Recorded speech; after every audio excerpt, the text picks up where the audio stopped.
What's up, Facebook world? We're here at Hopping Gnome Brewery today, hanging out with Stacy and my beautiful bride, Kacey. Stacy and Kacey. Oh gosh, that's gonna be tough today. We're here hanging out at the Hopping Gnome Brewery. I'm Paul. I'll be with you today as well. We're just on a quest doing these live videos to introduce everybody to our Douglas Design District businesses, and specifically the business owners too. And Stacy is one of those. Gosh, look how wide look at that. Bright light. Holy moly. There's a tanning shop down here. That's worse. Okay, I'm going to turn this around. So as you can see, Hopping Gnome is the bee's knees as far as breweries go down here. Love hanging out here. Great beer. Great place to come. Thank you guys for joining. If you guys have questions for Stacy or about the district or anything else, y'all stick those in the comments and we'd love to answer those for ya. Cool. One of the things, Stacy, that I love, I just think is so cool is that way back there, you guys are actually brewing beer on site.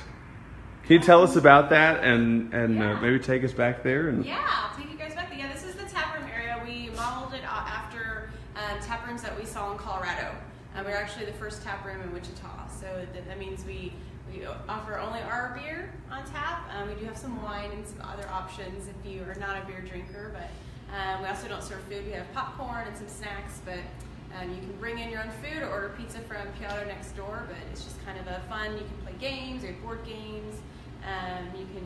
We have college students do their homework. They come in and we do the beer and coloring and some fun events. We have live music sometimes, and it's just like a fun, chill atmosphere. So we wanted to bring what we saw in Colorado to Wichita. So this is our we tap our taps directly into the cooler. So this is where all the beer is. Oh, cool. So we just tapped our Joey D's Dusseldorf Alt.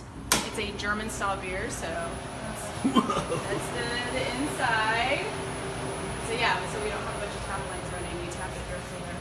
So Joey's a friend of ours, and he was over at our house when Torrey was homebrewing this German kind of fall style beer. So we called it. His name's Joey Denicky, so we named it Joey D. Is that him right there? That's him. There's Joey. So what's up, Joey? Awesome. How you doing, dude? So he feels pretty special. He's one of the few people with a beer named after him. Yeah. That's awesome. So yeah, so this is our tap room, and I'll take you back to the brew house.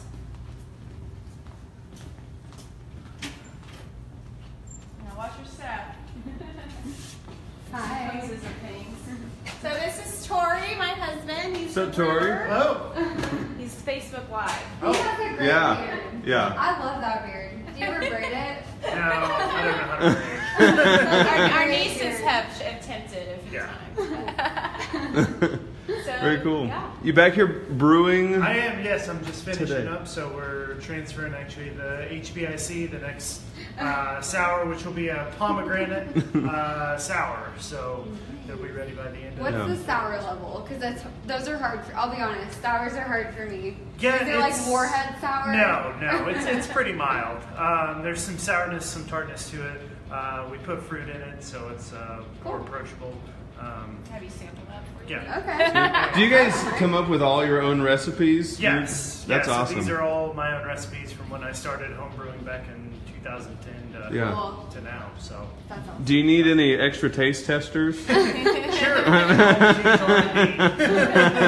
QA/QC. Yeah. That's great. Can you guys kind of take us and the rest of the DDD through the process of how this all works back here? Sure. So here's our brewing equipment here. So what we do here is we heat up water and mix it with grain. And then when the water and the grain mix together, we pull flavor, color, aroma, and sugar from the grains. And from that, we move it from our mash tun into our boil kettle, which it's a nice sweet liquid then, which is called wort. So once the wort Sounds delicious. Yeah, W-O-R-T. Oh. Once it goes into the boil kettle, we begin to boil it. We add in hops or any other types of additives or spices or anything that we're doing, depending on the beer that we're brewing that day. Once it boils there, we send it through our heat exchanger over here, which cools it from 212 degrees down to about 70 to 75 degrees. And we hook up our hose into one of our fermenters. It's been sanitized and sterilized and ready to go and sealed up. Once it's in there, we pitch our yeast. So we dump yeast in, hit it with oxygen to mix it up, and then after a few hours it starts fermenting. Once it starts fermenting, the yeast eats the sugar, which creates alcohol and CO2 as well as flavor compounds in the beer. So it takes roughly about 14 to 21 days, again, depending on the beer that we're brewing. How many gallons of beer do you ferment in one of these bad boys? Finished product out of each one of these fermenters is 155 gallons. Cool. So we get about 30 5-gallon kegs. Yeah. A keg into. Which, I'm sure you guys don't ever, but do brewers ever like completely screw up a batch to where, like at the end of it, or are there like probably some quality control checkpoints where you can? Yeah, I mean it happens. I mean, like anything else. Yeah. It doesn't matter what industry you're in. Sure. Something bad will happen. Right. Once in a while, and yeah, we have had to dump a couple batches of beer just because. That breaks my heart. Right. Oh yeah, it's not a good day when that happens. And I mean, you can talk to any brewer and I'm they do sure. the same thing. I'm sure. It's just down to pretty meticulous process. Yeah, yeah. And if something just doesn't taste good, we definitely don't want to serve it. Well, to for somebody, sure. So. For sure. I've never had a bad beer here though. Well, thank so no. You guys have done a great job. You guys built all of this out. Yes. All of this that you guys are. It's amazing. Yes. Looking So all around. when we came in here, it was white walls, white carpet, white drop-down ceiling. So, Oh, really? And the walls were actually white pegboard. They weren't even sheetrock. My favorite. Yeah. So we were able to just basically strip it all down. Back here we painted, put in new concrete for the slope floor drains. Then up front, when they kind of demoed that, we kind of like the 1930s different wall colors, and shows the age of the building and all the holes, Yeah. all the studs and everything Yeah. that were in there. So we just kind of decided to leave it, give it that kind of industrial look. I love it. So I love something it. different. Very cool. So Very cool. Any new beers coming up that you guys are working on? Yeah, so we actually have a beer that we brew for Piotr next door. It's their anniversary coming up, so give them a little plug. November 9th. So it's called Visionato. It means neighbor in Italian. Cool. It's a really light kolsch, so if people are missing the kolsch that we typically have on in the spring and summer, they'll be able to get that here and at Piotr. Sounds good. So I told you about Joey D's. That's on tap today, so everybody can come see Yeehaw. that. So that's a nice follow-up from the Oktoberfest. Nice fall German beer. And then I think we should show them the barrels, and you can talk about the barrel-aged beers coming Yeah. out. Right before we go back there, Ruth Feather just asked, where is this located? Oh my gosh, we're at 1710 East Douglas. We are right by the donut hole at Douglas and Hydraulic. So get here. Yeah. Not right now, but 3 o'clock. yeah, 3 o'clock. Ruth, if you've never been, you're missing out. You really should check these guys out. Oh, cool. So back here is our small little barrel program that we have. So we have one barreled aged beer on right now. It is a 1-year-old barrel aged barley wine that's been in a rye whiskey barrel for a whole year, and it's on tap right now. We'll be releasing more of them, so we'll be releasing our Roller Girl Rye PA, which we're aging in these 4 rye barrels over here this month. So they've been aging for about 6 months, and we'll be releasing those. Then in the Buffalo Trace bourbon barrels here, we have our coffee stout in them. Cool. So those will be out in December, and then we'll also have these barrels down here, which is another year-old barrel-aged beer, which is our strong Scotch ale, and so it'll be released in probably December as well. Okay, question. Do you put this stuff in the barrel like before the yeast and like the... It's after fermentation, and then Okay. We cool it down and put it in here, and then we let it age. I see. So there's a little. Do you have bit to like carbonate it later? Yes. No, So okay. we'll basically siphon all the beer out of these barrels and then carbonate it and then put it in the kegs. Okay, cool. So.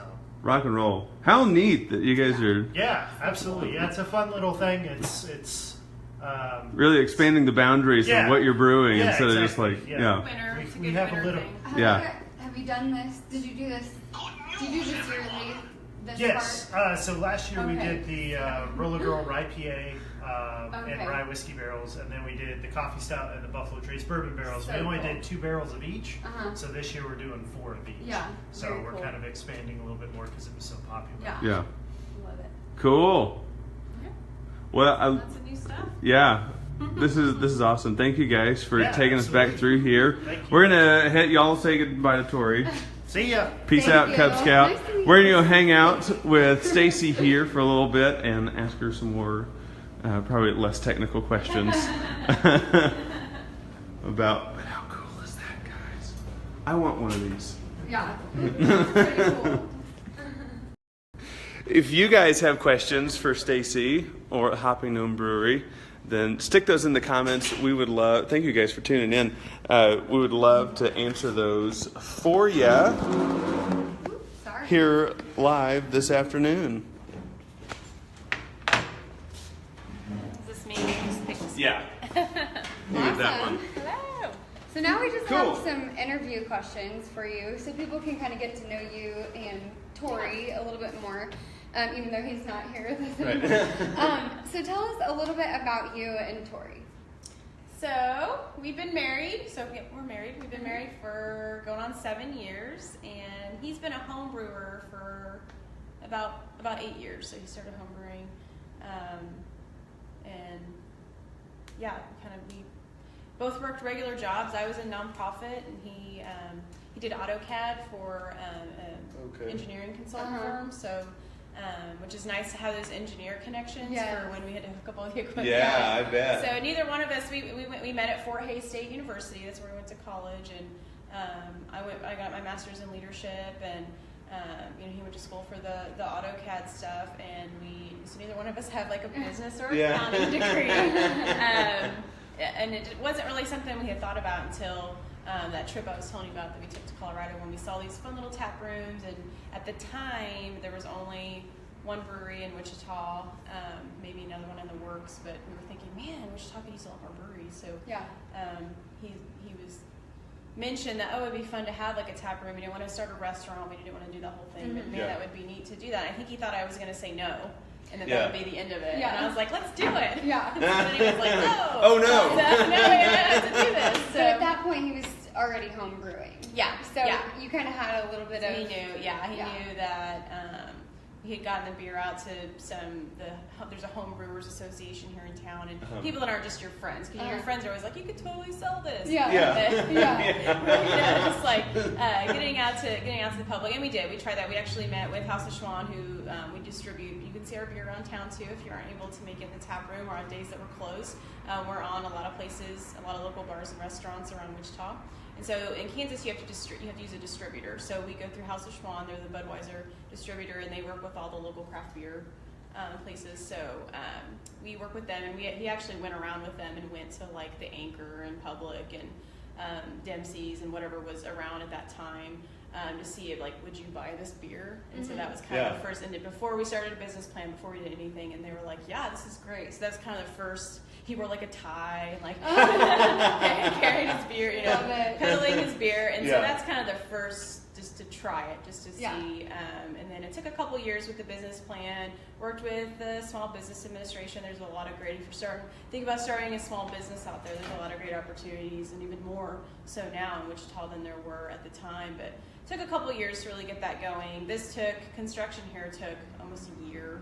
Yeah. Oh, really? It seems Yeah. like from beginning to the finish. So You guys had to do a lot with this space, though, and Yeah. I'm sure a lot in the back Yeah. too, to get drainage. And it was carpet, drop ceiling, Pipes, a building that had been vacant for a while. So it took a lot to, and construction always takes longer than you think. So that took a while. So Yep, but we opened May 29th of 2015. So awesome.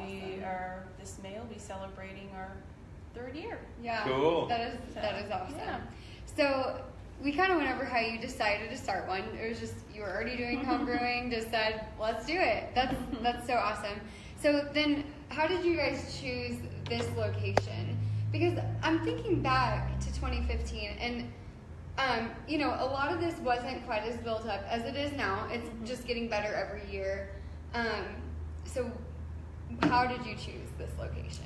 Yeah, well, we looked a lot like downtown, Old Town area. A lot of the rent was a little bit too high for us at the time, and River City Brewery's down there, and so we we want to kind of get away from that a little bit, but we didn't want to be too far east or west. We kind of wanted to be still centrally located, and so we were hanging out. One of our favorite places, the Anchor. So we're hanging out at the Anchor, probably drinking some beers, and we're we like this area. This is called the Douglas Design District, and it's something we had recently heard about, and that they're really trying to this is kind of the next up and coming neighborhood, and there's a lot of beautification is going to be happening, but it's still kind of new. So when we saw that this space, we looked at a lot around the area, a couple different spaces, and all over really. But when this space became available, we were like, this would be awesome to have the big windows, and he could really visualize what he wanted the brew house to be in the tap room, and he actually kind of drew that out for the architects. His skill he has. So they were like, oh, this is nice. So he was able to really visualize it,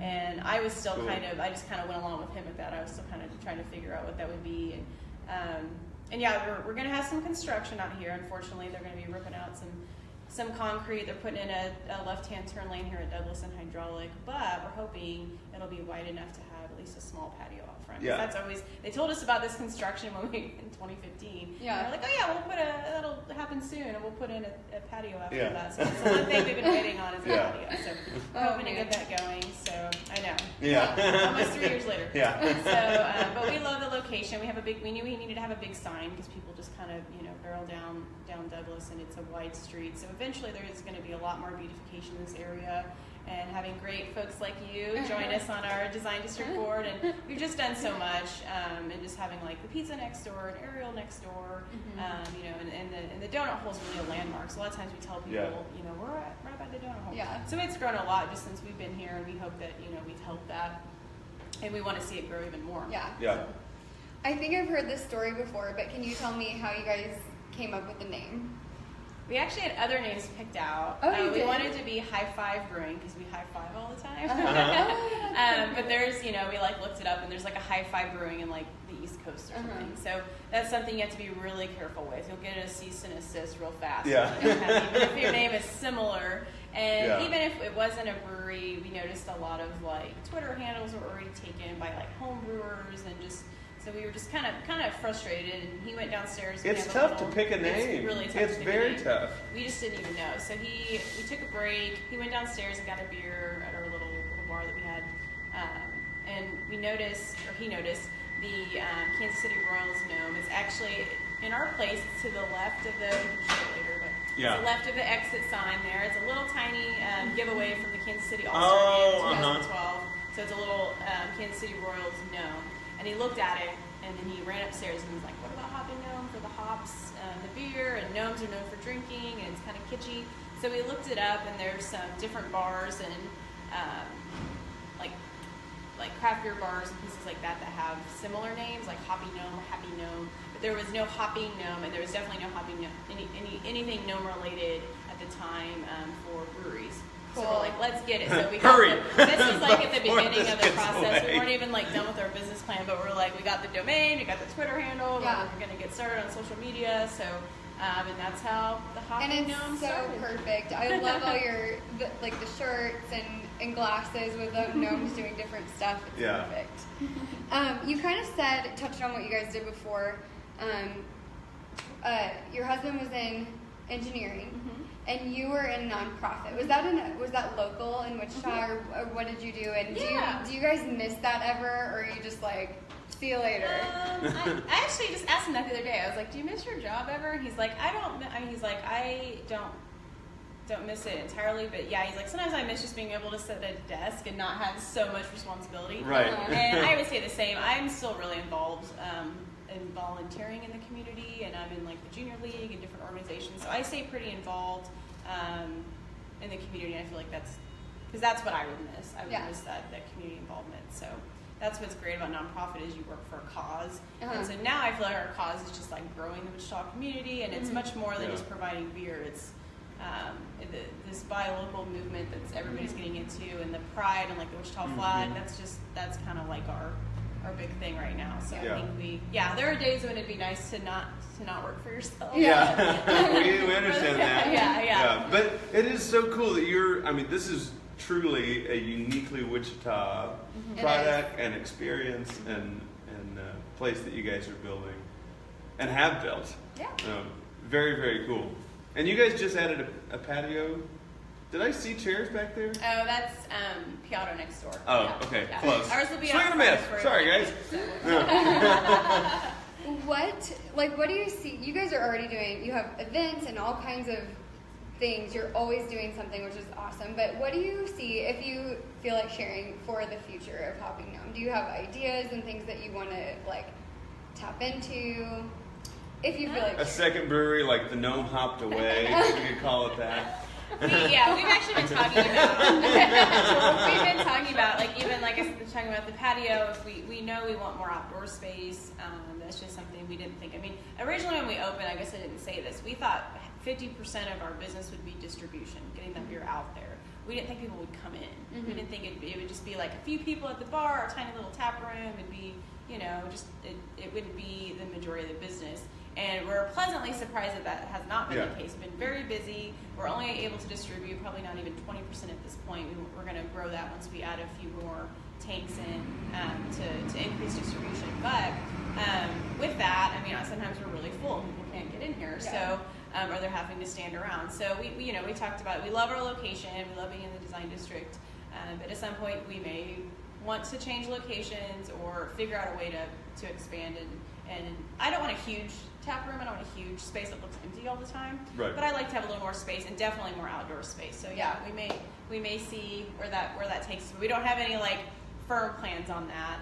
I think we're I guess the future is we're getting 4 more fermenter tanks. We'll be able to have 4 more beers going at a time, which means we can get more beer out there. We can have lots more seasonals. We've increased our seasonal beers, which is like the Joey D's I told you about. Things like Oktoberfest, Irish Reds, things that come out for holiday seasons, summer beers, those things. We used to only have one of those a month, and now we have 3 or 4. So cool. And we've been able to keep up for them. We still run out of beers from time to time, but we're able to keep up on it for the most part. So 4 more tanks will mean more new beers, not running out as many beers, and then we always have new event ideas and new things happening all the time. So cool. So even with this, including the seasonal and what you have all the time, what is your favorite beer that you brew? I really like one of our main beers is the Amber that it's always been my favorite. And it was interesting when he was trying to figure out and everybody has an Amber. It's a very malty style. It's very mild. Ours has kind of a caramely chocolate finish. It's actually in the grain that we use. And but he had 3 or 4 different recipes he had tried when he was home brewing. So we did blind taste tests to figure out what's going to be the amber. And we called it sepia amber, which at the time seemed really clever because it's a filter. If you guys remember, on the old digital cameras back when we had cameras, it was a filter, and we thought it was the kind of that color. And but now people are like, I don't understand what that is because it's not a filter on Instagram or anything. So, people don't know. So people don't really know. So we usually just call it the amber, but I think that's definitely my favorite. And it was interesting when we did the taste test because almost everybody picked the same one. So cool. So and even though you say, everybody has an amber and you see ambers everywhere, it's been really popular. You can find it on tap a lot of places around town. In places you wouldn't always expect, like Hangar One Steakhouse has their amber on. Cool. And then around the district, Ziggy's Pizza will put that one on a lot. And then Piotto next door will have it a lot. It goes great with pizza. Yeah, it goes really well. I've had both in conjunction many times. Yeah, so that's probably my all-time favorite. Yeah, very cool. Do you guys ever plan to bottle or can and distribute, sell in local liquor stores or anything like that? maybe at some point to can, probably not bottle, but to can at a large scale, it means bigger equipment. It means kind of doing it completely new. Really, the business model changes. I heard there's a lot of red tape. And yeah, there's a lot. Yeah. There's a lot, and you're kind of competing for shelf space Right. in the liquor store. So I think the local breweries that have been able to do that, they've been doing great. But I think we're kind of seeing how that goes, and we'd love to be able to can certain beers on like a small scale and maybe sell them out of the tap room. Yeah. So maybe that's again not set in stone. Yeah. But that's something that we'd like to see in the near future. Cool. Love it. So we just have a couple more for you, and just kind of moving away from the brewery and more back to you. What's your favorite activity in Wichita? Oh man. It can be like you said you had nieces. Mm-hmm. It could be like a family activity that you do with them, or like a date night or something like that. Well, I think lately we don't get out as much as we'd like to, but I think, I love just supporting all the local businesses, I think, and watching this design district and the whole downtown area grow, like the murals, and that's something we like to do, just make sure we've seen all the murals, so we like to go around and look at those. How many are there now? Do you know the number? I don't. I should. You'll have to ask. Janelle's watching. I don't know the number. There's a lot. There's a lot, and there's a lot of like hidden gems, we like to call them. So I think that's what we really, and I love all the events that are happening. So like Blocktoberfest, we actually won at Blocktoberfest for like our beer, and it was like a fun beer event, and there was like activities. Yeah. So I think that was really fun. And it used to just be like growing up. I grew up here, and growing up here it was like Riverfest, and there just wasn't a lot of other things happening. I think that was probably one of the main events that we'd have all year, and I know it wasn't as well attended as it is now, but there just wasn't that pride in Wichita, and there just wasn't that excitement. So now it seems like there's always some type of like festival or event going on, so I think that's probably the Pizza Fest this weekend. Are y'all y'all going to all that? kinds of stuff. Yeah, so, are you? No, we don't have beer there, but again, a great example of fun stuff happening. So yeah. And then last, so speaking of food again, what are your top 3 favorite local restaurants? We had to pick top 3 because nobody can pick one. I know. I can't pick one. Yeah, put me on the spot. I always say the Anchor. I think I mentioned that earlier. The Anchor is one of our, that was one of our first date spots. Yeah. And when I moved, it was really one of the first like beer forward bars in Wichita too. Moving back legacy. here from Hayes, and just seeing like, oh wow, downtown's really growing, because I hadn't been to the Anchor at all since it was kind of opened around that time I was gone. So I think that's one of our like all-time favorite. Really like Dempsey's. Probably my favorite burgers. Those truffle fries too. Yes. They're so good. I know. I'm picking all places in the district, not necessarily, but we have those a are ton probably of our great top restaurants here. Yeah, we do. Right here along Douglas. We do. So, I really like. Trying to think, we used to go out for breakfast a lot more. So I'm trying to think of like our favorite. Obviously, Doodah Diner. The Good Egg is one of our favorite. We love the Good Egg places because it's kind of near where we live. But so those are probably our top 3. Yeah. Perfect. Very cool. Love it. Well, that's all we have. If you want to wrap it up, Paul. Yeah. Thank you guys for tuning in. If you have not been to Hopping Gnome Brewery here in the Douglas Design District, you got to get over here. You'll really enjoy the beer and the experience and the good times you have here. So come here, open at 3. Yeah, we're open at 3 today. Yeah. To noon, not noon, midnight. To 10 on Wednesdays and Thursdays, and then Fridays we're open until midnight. Perfect. So, rock and roll. Yeah. So y'all get here, come check out the district, and if you have more questions for Stacy, stick them in the comments, and we'll get back to you later. Yeah. Y'all have a great rest of your day. Thanks. See ya.